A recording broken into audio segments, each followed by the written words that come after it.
ఇండియాలోనే number 1 varicose veins hospital Avis vascular centre. నమస్తే రమగారు. నమస్తే జయ. రమగారు, విక్రమ బేతాల కథలు ఏదైనా ఒక చెప్తారా? చెప్తా. ఒరిజినల్ స్టోరీస్లో నుంచి ఒక స్టోరీ చెప్తా. పట్టుబదలని విక్రమార్కుడు మళ్ళీ లోపలికి నడిచాడు. శ్మశానం లోపలికి చెట్టెక్కాడు. బేతాళుడు ఆవహించి ఉన్న మృత కళేబరాన్ని భుజాన్ని వేసుకున్నాడు. నడవడం మొదలుపెట్టాడు. నీ ఓపిక మెచ్చుకుంటున్నాను రాజా, నీకు మార్గాయాసం తెలియకుండా ఒక కథ చెప్తానన్నాడు. పూర్వము విద్యాపురం అని ఒక పెద్ద మహానగరం ఉండేది. దానికి కార్తికేయుడు అని ఒక రాజుగారు ఉన్నారు. రాజుగారికి మహాద్భుత సౌందర్యవతి అయిన భగవతి అనే ఒక కూతురు. పిల్ల భలే అందగత్తె. పిల్లకు ఒక 14-16 సంవత్సరాలు వచ్చాయి. ఒక 16 ఏళ్ళు వచ్చాక ఇంకా స్వయంవరము వ్యవహారము దాకా రాల. వివాహం ఆలోచన చేస్తున్నారు. పిల్లకు మాత్రం ఊహలు చాలా ఉన్నాయి. ఆ పిల్ల ఏం చేస్తుంది, రోజు సాయంకాలం మేడ మీద ఆడుకుంటూ ఉంటుంది. ఈ ఆడుకుంటూ ఉండి ఆ పైనుంచి కిందకి వంగి చూడటము అవి ఎక్కువగా చేస్తుంది. ఏమిటంటే పిల్లకి జనాకర్షణ మీద ఆసక్తి. జనాలు ఎవరైనా వచ్చేపోయే వాళ్ళు ఎవరైనా తనకేసి చూస్తే సంతోషంగా. ఆ వయసులో ఉన్న ఆడపిల్లలకి అది సహజమైన క్రియ. అందుకని ఈ దాసదాసి జనం కూడా ఆ అమ్మాయి ఎంతసేపు కిందకు చూస్తుంటే కాదనేవాళ్ళు కాదు. సరదా పడుతోందిలే, ఏముందా వివాహం కాస్త అయ్యాక ఆవిడ అంతఃపుర స్త్రీ అయిపోతుంది అని చెప్పి ఊరుకునేవాళ్ళు. అయితే ఒకరోజు సాయంకాలం మేడల మీద ఆటలాడుకుంటూ ఈ అమ్మాయి కిందకి వంగి చూస్తుంటే ఆ దారిన పోతున్నటువంటి ఒక బ్రాహ్మణ యువకుడు మాధవుడు అనేవాడు కింద వెళ్తూ కనపడ్డాడు. ఆ అబ్బాయి కేసే చూస్తుంది. ఆ పిల్లాడు ఏదో చూస్తూ పైకి చూశాడు. ఈ అమ్మాయి కనపడింది. చూసుకుంటూ నడుచుకుంటూ పోయాడు. అక్కడ దాకా వెళ్ళాక మళ్ళీ చూద్దామనిపించింది. ఈ అమ్మాయి వెనక్కి వెళ్ళిపోయింది. మళ్ళీ వాడు వెనక్కి వచ్చాడు. ఈ అబ్బాయి ఉన్నాడో లేదో చూద్దామని మళ్ళీ చూస్తే వాడు వెనక్కి వస్తూ కనపడ్డాడు. వాడు అటు నడిచి ఇటు నడిచి ఇటు నడిచి అటు నడిచి 10 సార్లు అక్కడే పచారులు చేస్తే ఆ పిల్ల పైనుంచి కిందకు చూస్తూ ఇక వాడి చూపులు మార్చుకున్నారు ఇద్దరు. ఆ ఊళ్ళో ఏదో ఒక పెద్ద జాతర లాంటిది జరిగింది. ఈ జాతర చూడ్డానికి రాకుమార్తెని కొద్దిపాటి పరివారంతో పంపించారు రాజుగారు. నలుగురిలోకి వెళ్ళాలి కదా. వెళ్తే ఈ జాతరలో అర్చన చేసే బ్రాహ్మణ సమాజంలో ఒక పెద్ద ఆయన కుమారుడే ఈ మాధవుడు. ఈ భగవతిని ఆ అమ్మాయి రాజకుమార్తె వస్తుందని తెలిసి వాడు అక్కడే కాపు కాసి ఆ అమ్మాయి కళ్ళలో కళ్ళు పెట్టి చూడడం, అటు ఇటు నడిచారు, చూసుకున్నారు. ఎట్లా రాజకుమార్తె దగ్గరికి వెళ్ళాలి. ఆమె చుట్టూతో 10 మంది దాదులు, 25 మంది చెలికత్తెలు, 100 మంది సైనికులు, కత్తి కటార్లు పుచ్చుకున్న వాళ్ళు. చూడగలడు కానీ ఇంకేమీ చేయలేడు. ఆ అమ్మాయిని ఎక్కడో రాశాడు కలుద్దామా అని. ఆ అమ్మాయి కలుద్దాము అని రాసింది. కానీ ఎక్కడ ఆ అమ్మాయికి తెలీదు, వీడికి తెలీదు. ఇలా అవకాశం వచ్చినప్పుడల్లా ఎంతసేపు ఒకళ్ళనొకళ్ళు చూసుకుంటూ ఉంటే వాళ్ళు వ్యామోహం పిచ్చి పిచ్చిగా పెరిగిపోయింది. ఎలాగైనా రాజకుమార్తెని చేరాలని ఉంది వాడికి. అయితే వాడు ఏం చేశాడు, తమకి స్నేహితుడైన ఒక స్నేహితుడు ఒక చోటకి వెళ్తుంటాడు ఒక యోగిని కలవడానికి. ఆ యోగి దగ్గరికి ఈ మాధవుడు కూడా 2-3 సార్లు వెళ్ళాడు. వెళ్ళినప్పుడు ఆయన ఏం చెప్పాడో సందర్భంలో, తీవ్రమైన కోరిక దేని మీదైనా ఉంటే ఆ కోరిక తీర్చేసుకోవాలి అని చెప్పాడు. చెప్తే వీడు ఆ యోగి దగ్గర ఓపెన్ అయిపోయాడు. నాకు రాకుమార్తె మీద ఉంది తీవ్రమైన కోరిక, ఆమెను కలుసుకోవాలని ఉంది, అది ఎలా కలుసుకోవాలో తెలియటం లేదు అని మీరు ఏదైనా సహాయం చేయండి అని కాళ్ళు పట్టుకున్నాడు. యోగి అన్నాడు, ఓ పని చెయ్యి, నువ్వు స్త్రీ వేషం వేసుకో, నువ్వు నా కూతురు అని చెప్పి రాజుగారికి అప్పచెప్తా. రాజుగారు ఆడపిల్లలు ఎవరైనా గనక తనకు అప్పచెప్పబడితే వాళ్ళని తీసిపోయి అంతఃపురంలో పెడతాడు. కన్యాంతఃపురంలోకి ఆటోమేటిక్గా వెళ్ళిపోతావు.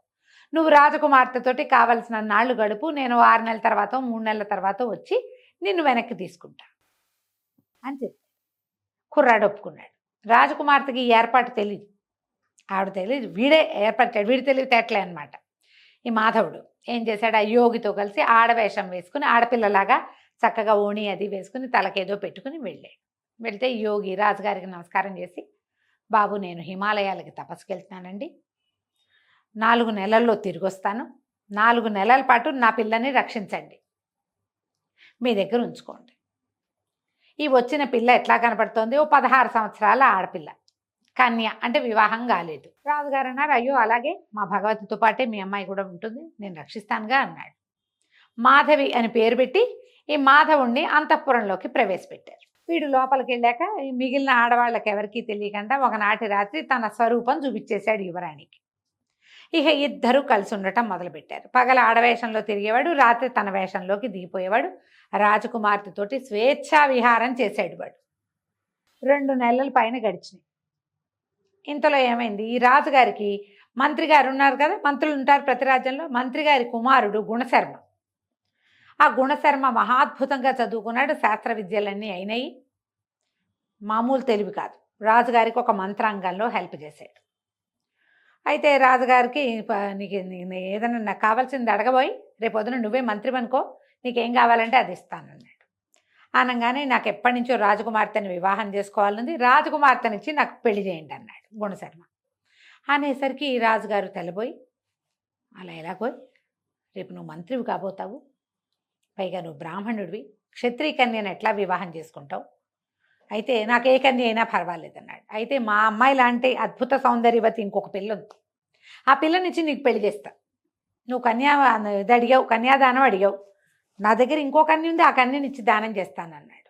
అనేసరికల్లా కొద్దిగా పెద్దగా మంత్రి గారి అబ్బాయికి నచ్చలేదు, కానీ సరే ఆ పిల్లని చూశాడు. చూసేసరికల్లా అది యువరాణి కంటే అదే బాగుంది, ఆ రెండో పిల్లే. సరే ఆ పిల్లని పెళ్లి చేసుకుంటానన్నాడు. ఇంకేముంది, మాధవ్నిచ్చి గుణశర్మకి పెళ్లి చేశారు. ఈ మాధవి వేషంలో ఉన్న మాధవుడు, అయ్య బాబాయ్ నా గుట్టు బయటపడుతుందిగా రేపొద్దున, భర్త దగ్గరికి వెళ్తే తెలిసిపోదు మగవాడని. ఏమన్నది, ఆ రోజు పొద్దున వివాహం అయిపోయింది, యువరాణి వలవల ఏడ్చింది, నువ్వు బాధపడకు, నేను ఎట్టాగొట్టా వీడిని వదిలించుకుని నీ దగ్గరికి వస్తానని చెప్పి ముందు ఇంట్లో వీళ్ళ రాజుగారింట్లో నుంచి బయటికి వెళ్ళిపోయి మంత్రి గారింట్లో ప్రవేశించింది మాధవి. మంత్రి గారింటికి వెళ్ళిపోతున్న వివాహం అయింది. పునఃసంధానం ఏర్పరిచినప్పుడు ఏం చెప్పింది, బాబు మంత్రి గారి అబ్బాయితోటి, కాదండి నాకు ఒక రకమైన చర్మవ్యాధి వచ్చింది, ఇది చాలా సమస్య, మా తండ్రి దీనికోసమే తపస్సు చేయడానికి హిమాలయాలకు వెళ్ళాడు, అన్ని పుణ్యనదుల తీర్థాలు నా మీద చల్లితే నాకు అది పోతుంది, దీనికి ఒక 2-3 నెలల పాటు మీరు అన్ని నదులకి వెళ్ళి స్వయంగా నీళ్లు తెచ్చిపోయండి నా మీద, ఈ లోపల యోగి వచ్చేస్తాడు, వీడి ఆలోచన అది అని చెప్పేసరికి, సరే నువ్వు మా అమ్మ నాన్న దగ్గరే ఉండు, నేను అన్ని నదుల్లోంచి నీళ్లు పట్టుకొస్తానని గుణశర్మ ఈ భార్యని ఇక్కడ దిగబెడిచి తండ్రి గారి దగ్గర వెళ్ళిపోయాడు. ఇప్పుడు మంత్రి గారి కోడలు రాజుగారి అమ్మాయిని కలుసుకోవడానికి వీల్లేదు. ఇంతకుముందు ఆ అమ్మాయి కన్య, ఈ రెండోది కన్య, కాబట్టి ఈ 2 కన్యలు కలిసి ఒక గదిలో ఉండొచ్చు. ఇప్పుడు అమ్మాయి వివాహిత, మంత్రి గారి కోడలు, అక్కడ వాళ్ళ ఇంట్లో పెద్దవాళ్ళని చూసుకోవాలి, గృహిణీ ధర్మాలన్నీ నిర్వర్తించాలిగా. ఈ నిర్వచనం కోసం ఆ అమ్మాయి అక్కడ ఉండిపోయింది. యువరాణి మళ్ళీ ఖాళీగా ఉంది. కొన్నాళ్ళు ఒక 2-3 నెలలు ఇతనితో గడిపింది, సరదా తీరి ఊరుకుంది. ఇంతలో ఏమైంది, యోగి వచ్చాడు వెనక్కి. ఇంకో 2 నెలలు గడిచేశారు కల్లా. ఏమన్నాడు, యోగి తనతో పాటు ఒక శిష్యుడిని తీసుకొచ్చి మహారాజు గారి దగ్గరికి వెళ్ళి, అయ్యా మా అమ్మాయిని మాకు పంపించండి, పిల్లకి ఇంకా ఉండని ఇక్కడే రాజుగారి నిర్ఘాంతపడిపోయి ఏం చెప్పాలా అని పిల్లకి పెళ్లి చేసేసాడు. తన కూతురు బదులు ఆ పిల్లకి పెళ్లి చేశాడు.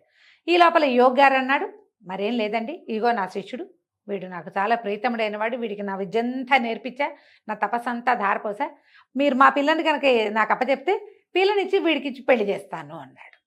అనగానే రాజుగారు గతుకుమన్నాడు. ఆ పిల్లకేమో తను పెళ్లి చేసేసాడు.